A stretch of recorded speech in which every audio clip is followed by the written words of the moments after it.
A traditional psychedelic plant once used in African spiritual ceremonies is now at the center of a political and scientific shift in the U.S., especially in Texas.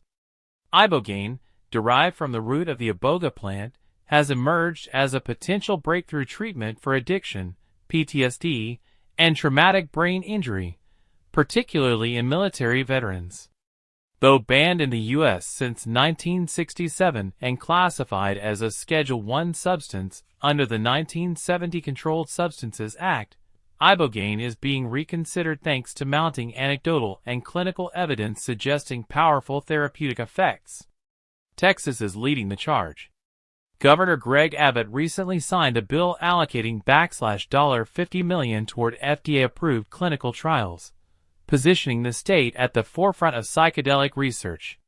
This move was heavily backed by former Governor and U.S. Energy Secretary Rick Perry, who penned a Washington Post op-ed expressing regret over decades of anti-drug policies that he believes hindered medical progress. Perry's vocal support reflects a growing chorus of conservatives reevaluating the war on drugs and advocating for science-based approaches to mental health and addiction treatment. Ibogaine is unique among psychedelics for its potential anti-addictive properties. Unlike heroin or cocaine, it doesn't create dependency.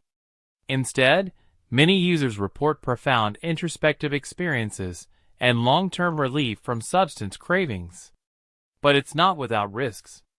Ibogaine can disrupt the heart's electrical signals, leading to fatal arrhythmias in rare cases. To mitigate that, researchers often pair it with magnesium sulfate to protect the heart during treatment.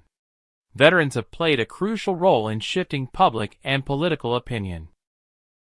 Marcus and Morgan Luttrell, twin Navy SEALs and combat veterans, publicly credited Ibogaine for helping them heal from psychological wounds. Morgan, now a Texas Congressman, has been instrumental in pushing for psychedelic therapy access. Their experiences were highlighted by Perry and Ibogaine advocate W. Brian Hubbard during a January 2025 appearance on Joe Rogan's podcast, where they discussed the Texas Ibogaine initiative and the path toward legal, safe use. While many Americans still have to travel to places like Tijuana for Ibogaine therapy, clinical trials in the U.S. could eventually change that.